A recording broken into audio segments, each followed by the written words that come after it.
Okay, first off, I want to thank the grace of heaven and the virtues of the masters, the mercy of the grand predecessor, transmitting masters, everyone here to learn to talk about the Four Noble Truths. Okay, so subtitle being it's setting in motion the wheel of Dharma. So that's actually kind of the translation of the title of that discourse that Buddha gave. So this is, the Dharmakakra Pravantara. Yeah, okay. But well, this is kind of a depiction of these statues, I think, from Thailand or somewhere. But depiction of Buddha giving that discourse, teaching those five his ascetic, companions that he was cultivating with before. But anyways, all right. And then the Dharma wheel. That wheel kind of represents that. Okay, so. All right, so let's start off, why did Siddhartha, Buddha, seek the truth, right? Well, he, of course, you all know, he's a prince, and he's born into this, royal, in a palace.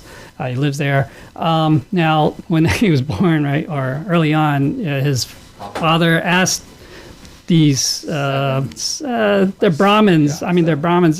7 Brahmins or 8 Brahmins.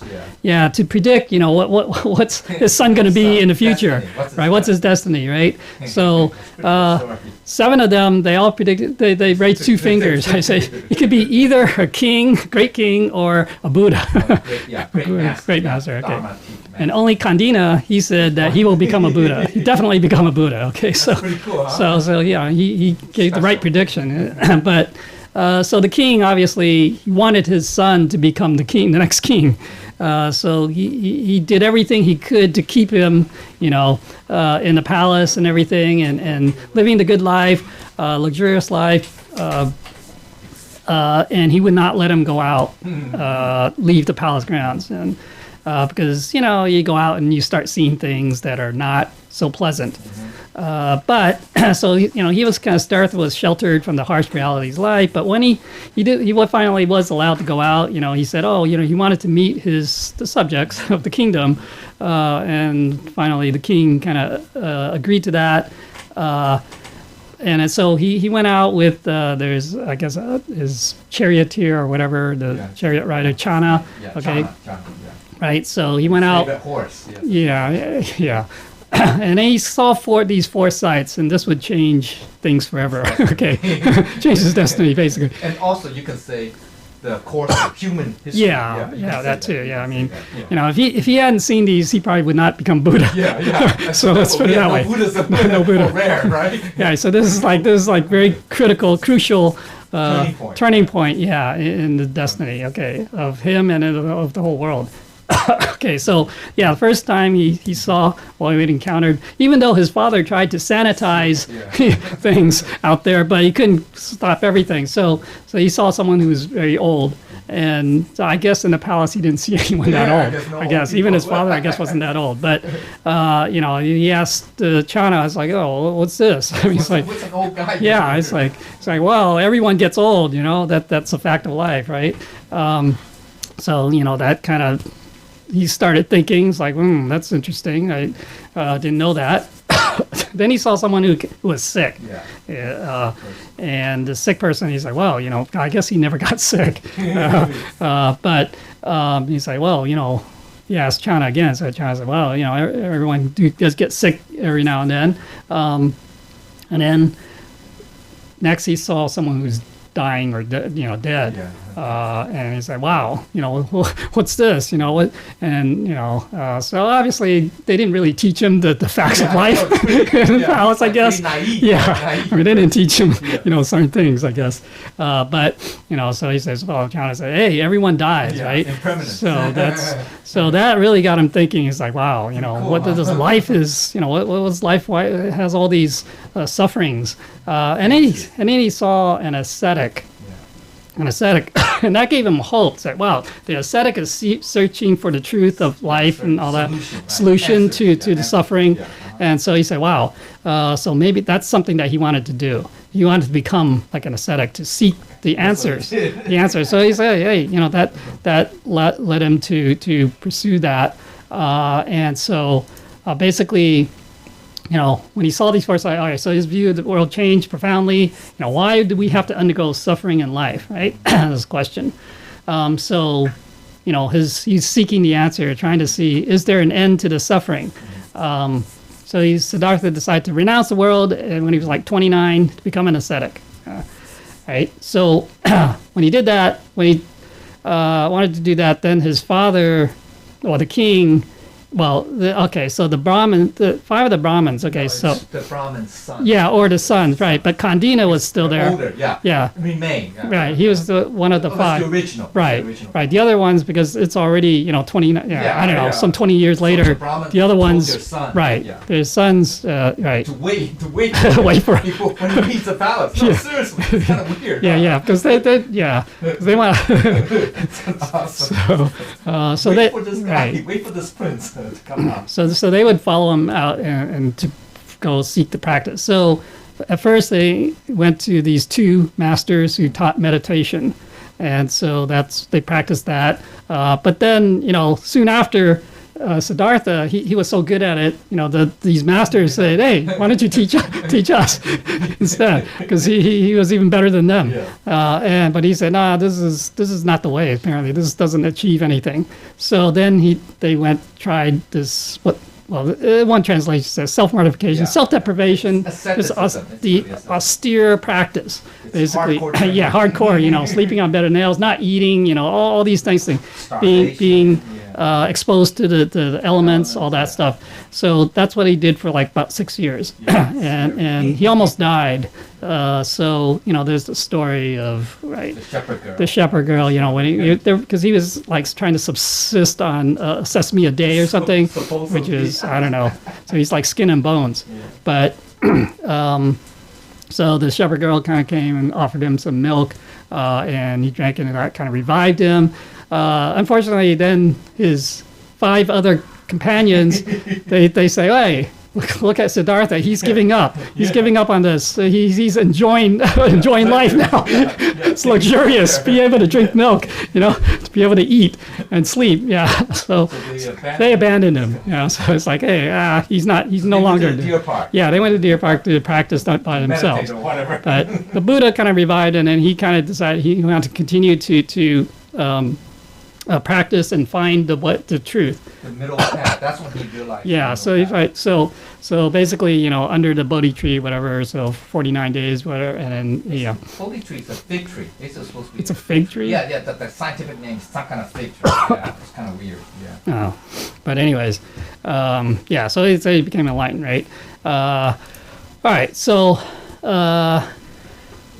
Siddhartha, he had lived both kind of extremes, the luxury life and also the other, so 2 extremes. So he's experienced both, and he realized that neither of these is the answer, right? So the middle, when he comes up with the middle path, the middle way, is kind of, it's in between, it's not neither extreme, okay? Right. So, the thing is, like, we realize that, well, people in luxury tend not to want to think about, they think life is good, right? There's no suffering. I mean, they say, you get a cold every now and then, but that's okay. Most of the time, it's life is good, man. Enjoyable, pleasurable.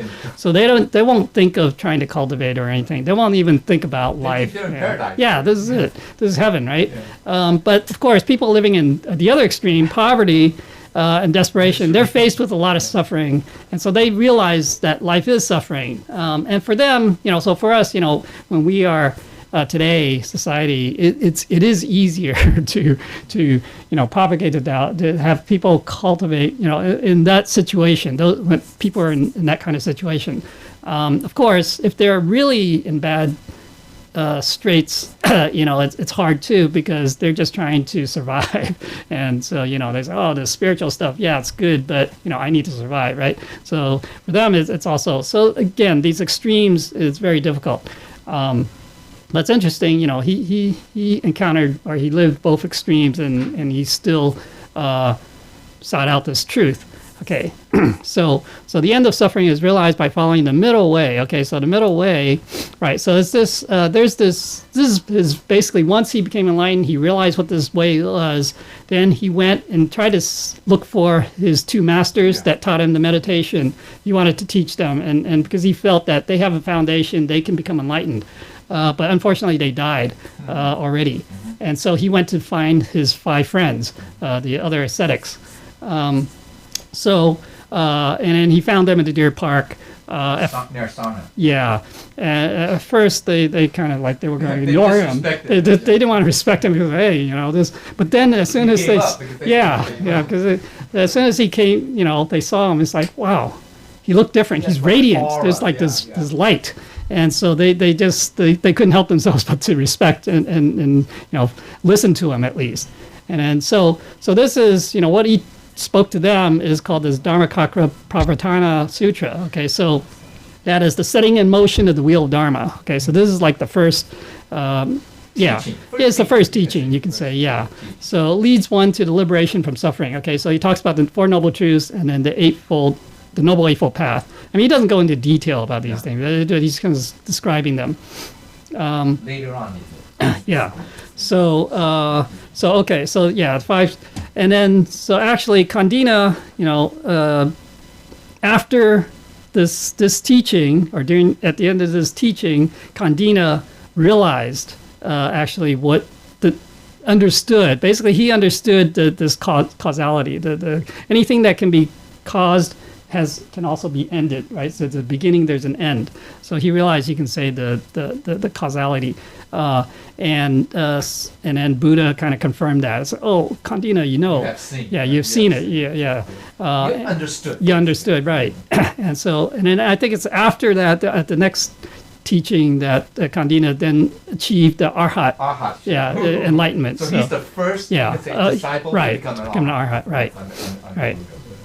So but yeah, there's a story behind Kandina. I mean, previous life, he because he's been cultivating before, and then he's also he vowed that he wanted to be the first, or I don't know the first, but he wanted to become in a future life when there is a Buddha, right. that he wanted to be the disciple and to become enlightened. Yeah, so. He made a vow. Yeah. Pretty cool. So, okay. So, anyways, all right. So this is kind of there are different translations. I didn't. This may be kind of somewhat paraphrased, but it says that's what I heard. Right? It starts with it says on one occasion the Blessed One was dwelling at Varanasi in Deer Park. Is Sipatana. There, the Blessed One addressed the bhikkhus of the group of 5. Okay, so those 5. I guess the white hair one would be he would be the oldest of the other. Very old. Okay. So all right. So it says one who is on the path, which means path of cultivation, right, should avoid these 2 extremes, right? What two? The pursuit of sensual pleasure, okay, which is inferior, vulgar, low, ignoble, and the pursuit of deprivation, which is painful and ignoble, right? Both these lead to failure. Right, he realized that because he experienced that himself. Avoiding both of these extremes, the Tathagata, he's referring to himself, the Buddha, has awakened to the middle way, which has the capacity to lead one to understanding, liberation, and peace. Right, or in some other translations it says, which gives rise to vision, Right. which gives rise to knowledge, which leads to peace, to direct knowledge, and to enlightenment, and to ultimately to nirvana. Okay. So that's the goal. Because so we'll see. Okay, so what is the middle way realized by the Tathagata that avoids both extremes? It's the Noble Eightfold Path. Okay, so which is the right view or understanding, right intention or thoughts, right speech, right action, right livelihood, right effort, right mindfulness, right concentration. Right, the Tathagata has followed the middle way and realized understanding, liberation, and peace. Okay, so why is this the right path? It is the right path because it does not avoid or deny suffering, but allows for a direct confrontation with suffering as the means to overcome it. So it's like, you're not like You're not running away. You don't run away from it, avoiding it, but like seeking pleasure. for Yeah, example. right. You're running away. right. That's true. But also, you suffer too, because so you don't deny it. Right. Because you understood Yeah, suffering. right. You understood why. So Right. that's where causality Yeah, is important. right. You understood why they're suffering. Right. Or not suffering, for that matter. Yeah. I mean, when you think Yeah. about it. So that's why it says direct confrontation with Yeah, suffering you just- as a means to overcome You're it. dealing with it directly. So it's practical. It's very Right, practical. right. So the Noble Eightfold Path is the path of living in awareness. Okay, mindfulness is the foundation. By practicing mindfulness, you can develop concentration, which enables you to attain understanding. By way of right concentration, you realize right awareness, thoughts, speech, action, livelihood, and effort. By both these lead to failure. Right, right? The understanding that develops can liberate you from every shackle of suffering and give birth to true peace and joy. Okay, so so this true understanding. All right, so that's like the first of the noble path, right? So there are these four truths as part of that understanding, right? The existence of suffering, right? The cause of suffering, the cessation of suffering, and the path which leads to the cessation of suffering.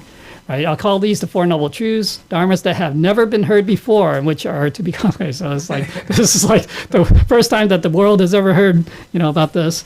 Okay, so so the first noble truth is the existence of suffering. Right, so he's already seen like some of these, right? The birth, old age, sickness, and death.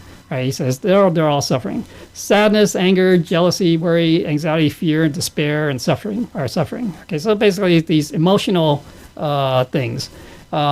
Separation from loved ones, okay, that's suffering. Association with those you hate is suffering. Right, those eight sufferings. Right, and then desire, attachment, and clinging to the five skandhas or aggregates is suffering. So these are the eight sufferings.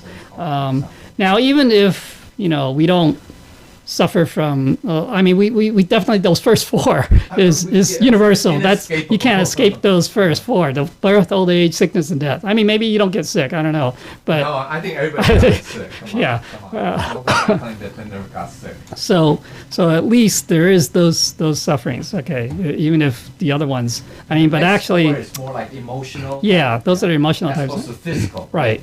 Emotion can be physical too, I guess. But definitely, people have desires, attachments, clinging. Right. So that's also there. But you realize that those are the causes of these other ultimately it is cause of those other rebirth, and everything that follows. Okay, so the second noble truth is the origin of suffering. So, right, because of ignorance, right, people cannot see the truth about life. And they become caught in the flames of desire, anger, jealousy, grief, worry, fear, and despair. Right? It is the craving that leads to rebecoming or rebirth, okay, accompanied by enjoyment and lust. Mm-hmm.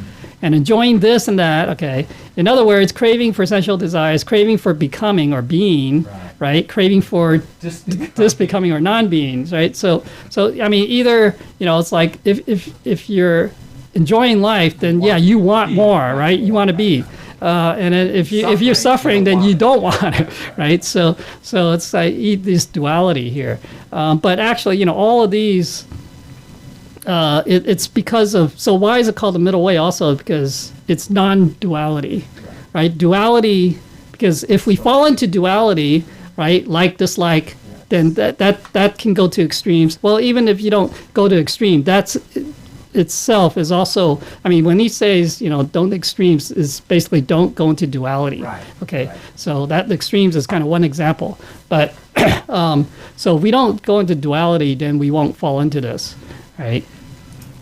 The third noble truth is the cessation of suffering, right? It is the remainderless fading and ceasing, giving up, relinquishing, letting go, rejecting of that same craving. Okay, so basically getting rid of those desires, those attachments. The fourth noble truth is the way leading to the cessation of suffering. Okay, so it's kind of like the practice or the way of practice to get there. All right, simply the Noble Eightfold Path, that is to say the right view, understanding, right thought, intention, right speech, right action, right livelihood, right effort, right mindfulness, and right concentration. Okay, so So that means the Four Noble Truths contains the first view, first truth. Yeah. The first truth also contains the Four Noble Truths. Yeah, so it's like they they overlap. You can say they overlap. They cover each other. Yeah, they reference each other. It's like reference. Yeah. Okay, so all right. So now also in that sutra, it says these three things, right? So the basically with respect to each of the noble truths, it says we have to know the truth, right? Okay, know what it is, and know what is to be accomplished in regard to that truth. Okay, so know what we have to, now that we know about it, what do we do about it?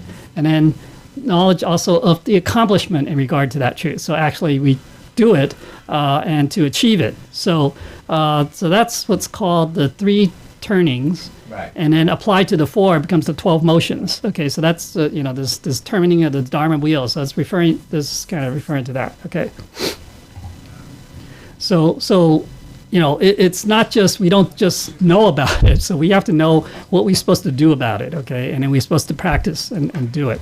Okay, so that's the thing. Okay, so it's not just knowledge for knowledge's sake. No, you have to practice. Yeah.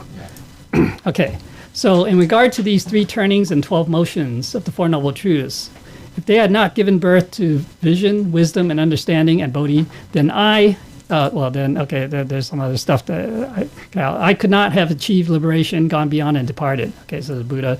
I also would not have had self-realization of the attainment of Anuttara, Samyak, and Bodhi. So he already achieved the highest awakening or enlightenment. Okay.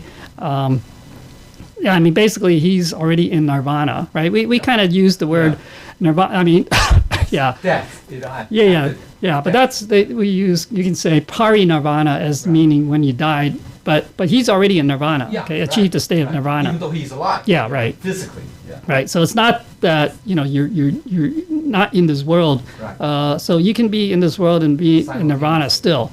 So in that sense, you can say, because, okay, all right. But anyway, so it says, yet I have from the 3 turnings and 12 motions of the Four Noble Truths given birth to vision, wisdom, understanding, and bodhi. I have gone beyond, achieved liberation, and have had self-realization. So he actually achieved, so those 3 turnings, the 12 motions, he achieved that. He actually completed it. Okay, so that's why he became, achieved that nirvana. The 12 motions, sometimes they also say it's 12 processes or appearances. So Chinese is 12形象. 形 means Form. you can say, process. Okay. Or like you say, what about that? 12. Turning. I mean, 形象. 象 means appearance too. So there are. The 12. I talked about it in the Heart Sutra. Yeah. So okay. So so basically, so obviously, we kind of know as knowledge this Four Noble Truths, but we haven't maybe really know exactly what to do. I mean, maybe we kind of know. I mean, it's like, oh, okay, got to cut down on the desires, things like that, attachments, but we haven't really achieved it yet, right?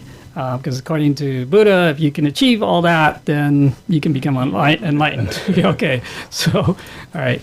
So that is what the Blessed One said. Buddha gratified the group of 5 monks, delighted in the Blessed One's words. And while this explanation was being given, there arose, Venerable Kandina, right, the dustless, stainless Dharma eyes. So he had that vision, I guess. He saw. Yeah, he saw that truth. And so he said that. Whatever is the subject, so he realized that whatever is subject to origination is all subject to cessation as well. So there's a cause, then there's a beginning, there's an end. You can end it.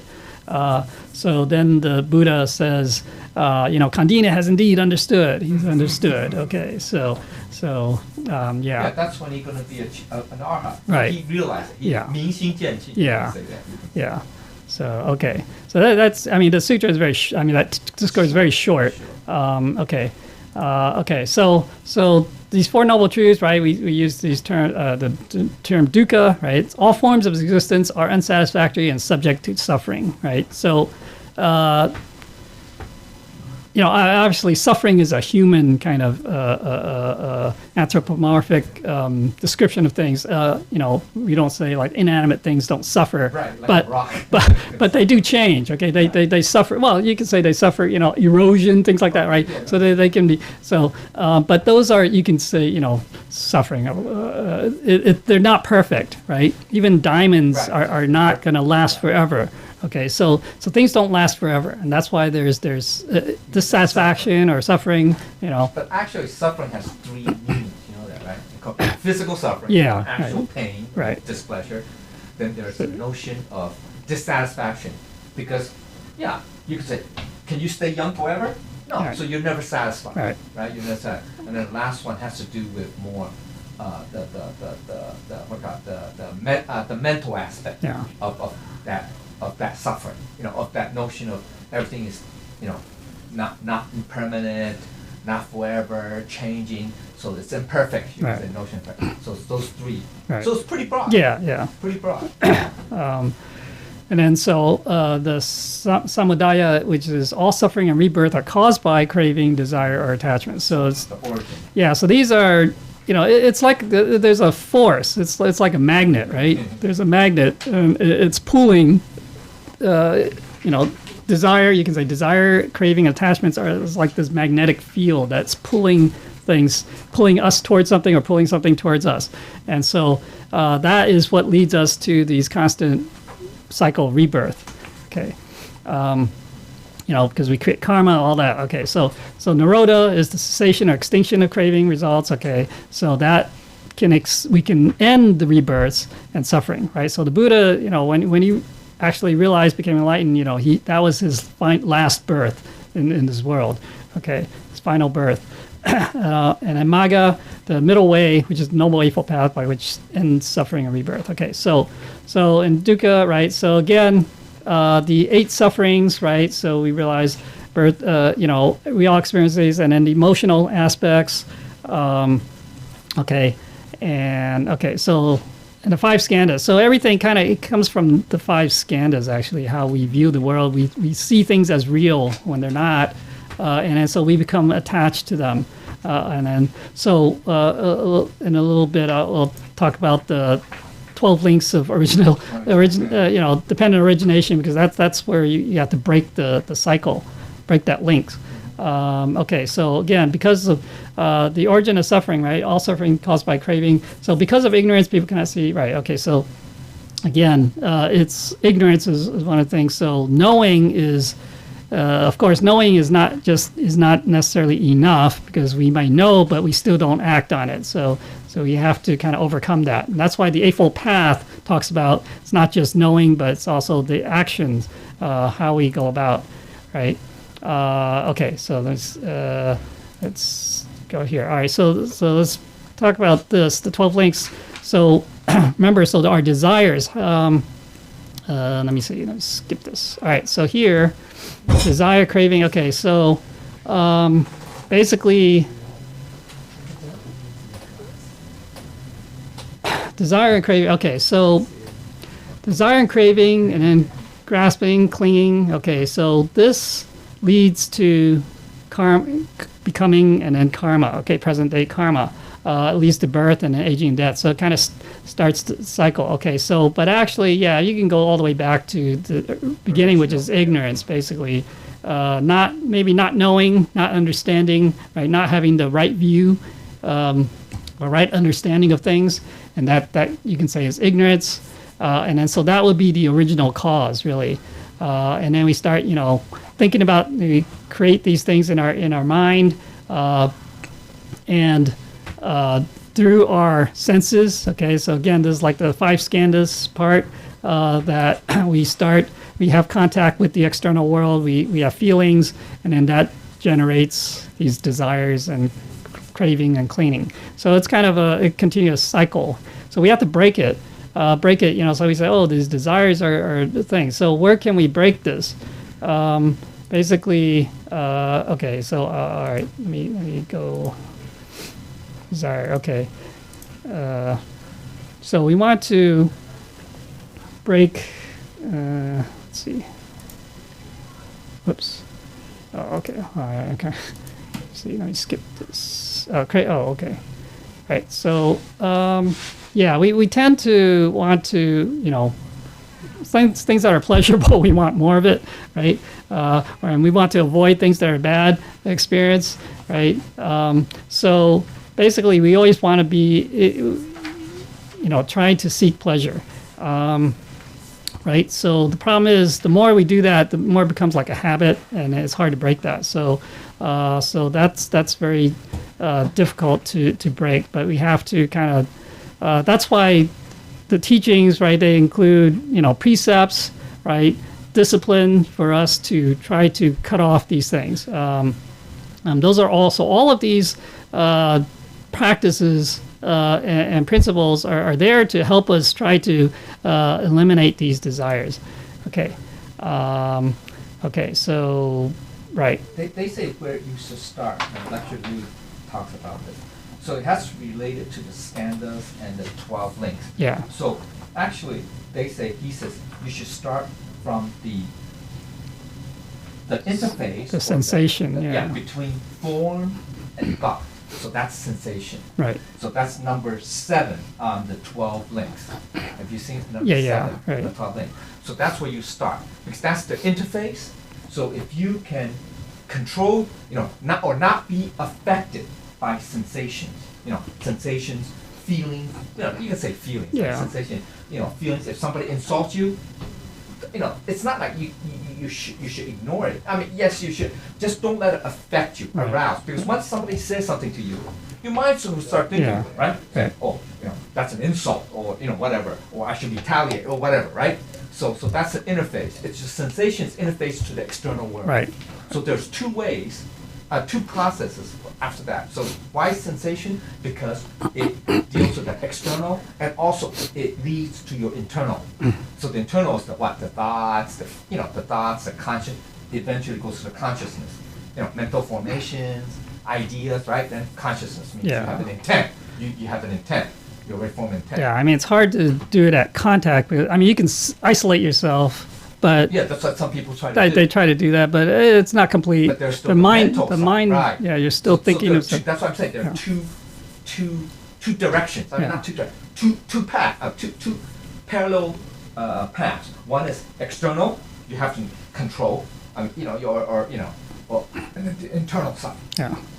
So that's why you start with sensations. That's what I'm saying. Yeah. I mean, it's, how you go about, like those not having those feelings or sensations when you encounter some kind of stimulation or something from the outside. I can only say that it's really something that you need to, it's internal. It's something that you have to work on internally. Basically, you have to realize that, hey, so for me, I sometimes I ask myself, it's like, why should that bother me? Why do I let that bother me? Okay, so that shouldn't bother me. And gradually, it becomes, it's just routine. It's like, oh, okay, and then you just let it go. But it does require a certain amount of willpower to do that. And you have to have control of your emotions, your anger, all those things, right? It's also understanding. Yeah, I mean, you have once you understand it, external it's is all false or temporary. Yeah. It's not, and it's also because you understand it's causality. There's causality come into play too. So Right. if you understand that, then it's easier. a little bit easier. to kind of overcome that obstacle or that immediate response. Yeah, I mean, that's kind of trying to rationalize a little bit, but you have to go beyond just the rationalization. Yeah, I mean, you realize, things are happening maybe because of karma, and so, but we still need to control our emotions, right? Make sure we don't get emotional when something happens, right? Okay, let me see. Okay, so I mean, in the Heart Sutras, to realize that these things are all false, if you will. They're empty. If we can realize that it's empty, it's no big deal. It's nothing. I mean, so the Buddhists keep saying, don't take it too seriously. These things, right? Anything. Then we can. And unfortunately, society keeps reinforcing the other message. These are all important, so we have to kind of ignore that. Okay, because because when you don't have feeling, perception, volition, consciousness, then there's none of these things matter, right? It doesn't really matter then anymore. So then you don't have the subject-object duality. Okay. Right, and then so eventually, this is talking about the whole link of it gets broken. So that's how we can break that cycle of rebirth. The problem is, we say, people are still attached to things. They're attached to something, and when they die, if they're still attached to have that attachment, unfortunately, that's going to be a force that can pull them back into another rebirth. Okay, so that's very. So that's why when we leave, we have to have no attachments. Okay, we have to let go of all attachments and desires. Okay, all right. So let's see. Okay, so so we need to have proper views to get rid of that ignorance. proper thought, speech, action, livelihoods. That's all the mental. Well, that starts in the mind. Proper mindfulness.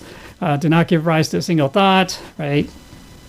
And then all these, we practice these precepts to not. Well, you can say to break our habits is one thing that it could do. Break our habits and not develop any bad habits. Okay, and then finally we have to let go of all these karmic affinities. Okay, so basically having the right view or understanding, that's very important. So that's why that's like a direction, right? So the direction, if our direction is wrong, then we might be cultivating, but it's in the wrong direction, and we won't achieve the goal, right? So it all starts in that, you can say, the mental aspect of having the true understanding and the true view of what is the reality, what is the truth. Okay, so once that you have that, then you can take steps at a time, but it will be at least be in the right direction. So realize that whatever is subject to origination is subject to cessation, right? Everything's temporary. So these things that we experience, maybe suffering, whatever, it's not forever, okay? It may last a long time from our point of view, but still, there's an end to it. And actually, the sooner that we can change our mindset to be able to accept, because once we understand karma, we can accept things as they are. Then we won't develop those feelings, those emotions that kind of try to fight it. Okay, because that just perpetuates it. Okay, so we have to have the right thoughts, intention, speech, action, livelihood, effort, mindfulness, and concentration to realize the cessation of suffering. So, it's, breaking that chain, that link. So that's what all the Noble Eightfold Path is all about, is to how do we implement this, the doing, the actual. All right, so remember those 3 turnings, the second one, which is actually what you can do about it. Cultivate. Okay, to cultivate, right? So we don't want to let conditions dictate how we feel, right? A lot of times, situations change, things change, and then and then our mental state, our emotional state changes as a result of it. At first we're we see that all the time, and it's like people, after the Dharma class, or during the Dharma class, they feel, wow, I feel great. They feel maybe inspired, but then later on, they lose that feeling, right? They lose that inspiration, and so they don't follow through with it. So, but we shouldn't let the things, or if things like right now, this coronavirus, people are afraid to come out. They're afraid to come to the temple, and it's okay. It's not right or wrong, but it's just kind of a question of our own what we feel. What we think is what we should be doing. Okay. But okay, and then definitely don't let our sensations and feelings turn into desires and cravings. That becomes an attachment. Once it becomes a desire, craving, that's an attachment. It's hard to. Once you have that attachment, it's kind of hard to get rid of it. So basically, we should, you eat something good, you feel something good, but okay, just that is what it is. Just let it pass. We don't think, I want to eat more of that. Or I want to have more of that. Let go of all karmic affinities. Do not give rise to a single thought. Basically, that's really those karmic affinities, those affinities, these connections or these attachments. You can say we have to let go. Okay, so basically, because the Noble Eightfold Path, of course, that's a separate topic by itself, which I think in a couple of weeks someone's going to talk about that. But we won't go into details of that, but. So Buddha basically, he gave, he presented the truth, and he presented the way how to achieve that, or the understanding of that truth, and how to practice to achieve the goal of those Four Noble Truths. And so that's basically, that I don't know. Everything is there. He gave us everything, the whole recipe, if you will, to how to transcend, to stop, basically to end these rebirths, constant cycle of rebirth. Okay, it's a question of how willing or how much we are able to work on that. So, it's, of course, it's easier when you're young, when you don't have as many, habits or attachments, things like that. But, and then everyone, when we're dealing with these things, it's different for everyone. I mean, how are you going to deal with it? Some people, they can meet it straight on, face on, in trying to overcome something. Like, it's like, you really enjoy this, and then so you just overdose on it, and it's like, oh, okay, I don't need to do that anymore. That's one way to do it. Just make sure you don't, go too far, and then, you have to know that you're able to actually stop. Okay. But other people, they have to just stay away from it, because once they get into it, they can't help themselves. They can't stop. So it depends. Everyone is different, and so that's actually I think I've scheduled like a class on the 7 Taoist masters, because those Taoist masters, they cultivate it in different ways. They face these issues in different ways, and so I think that's worth exploring. I did a class. Yeah, well, I'm going to do it like the whole thing. So through it'll probably be. You're gonna talk individual. Yeah. It's going to be many. Right. So yeah, again, cultivation, although this is kind of a recipe, it's kind of pretty general. It doesn't say specifically how you deal with something. I mean, they're general principles. Yeah, but then later on in his teachings, they're the different. Agama period, Yeah. that's when he talked about the, you can say, the 4th, 5th, 6th, Yeah. the 4, 3, 4, 5, sorry, Yeah. the 3, 4, 5, about about the precepts, Right. and he Right. goes to details. That's when, right, he goes to details. Yeah. And then the first two, but then the last two, later on in the Vaipoya section sutras, the Surangama, the Lankapapa, he talked about the stillness, stillness and concentration, details. And then the last one, the period, the Prajna Paramita period, he talks about wisdom or emptiness. Remember, and that deals with the first two. So when you think about it, when he first laid out Right. the Eightfold Path, it's very broad because right. it's generic. Right.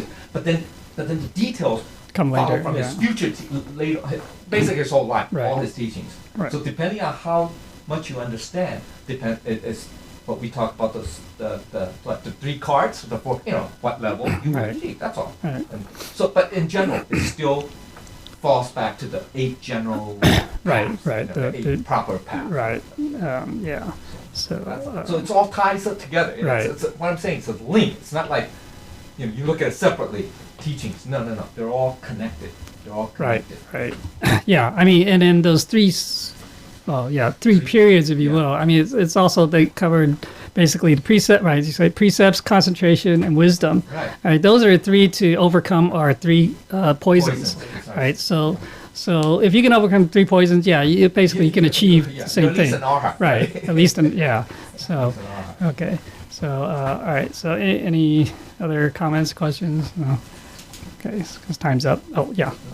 How could you have attachments if you're dead? No. Well, okay. No, you carry the attachments with you, right? After this life, but because the thing is, your physical body is dead, but your spirit, consciousness, you still have this consciousness, and that the attachments are in there, are retained in your consciousness, right? So people who when they die and they're very strong emotion or something, those when we die, we should be peaceful, okay? But if we have a very strong emotion, whatever, that's dangerous, because that's this attachment that. And that's Well, stays there. Yeah, that's definitely there. I mean, because it's still in your consciousness. The consciousness, no. Because the conscious, I mean, that's the fact that you don't have this body doesn't change anything really in terms of the attachment. Or those desires. So those people who died, right, or were killed, whatever, and those spirits, they're very vengeful. I mean, they're vengeful. Okay, because they say, why did you kill me? I mean, so as spirits, they're still very vengeful. So they have that emotion. They carry that. So I don't know if he told him to let it go. No. So that's why you have to erase from your mind. Try to not even have a memory of it. That's the important. yeah, thing. try to forget. You have to forget these Forgive and things. forget. That's what they Yeah. say. That's what Jesus taught. You can say next to impossible for humans, but that's why there are so few Buddhas. Yeah. That's another way of saying. So it's not easy. That's why it took many lifetimes to reach that level. You understand? So Buddha didn't become a Buddha in one life. Yeah, Oh, he said yes. he did in one lifetime, in this lifetime. I mean, 2,500. But actually, he himself said it took him what? How many kalpas? Right? Asamkhya kalpas from the very, very beginning. So the question what we have to ask ourselves is, at what point are we in that timeline? But we are taught, or we're given that there is I would say shortcut, a Yeah, quick way, right. which is not to have any thoughts, not to crave or be attached to our karmic affinities, which is cravings, Yeah. desires, emotions, all that. Those are our karmic affinities because we accumulate that over many lifetimes. So the key is if we can let it go or eradicate, then you also can become a Buddha. Get it? It's not easy. I can guarantee you that it's not Yeah. easy. Otherwise, everybody could be a Buddha.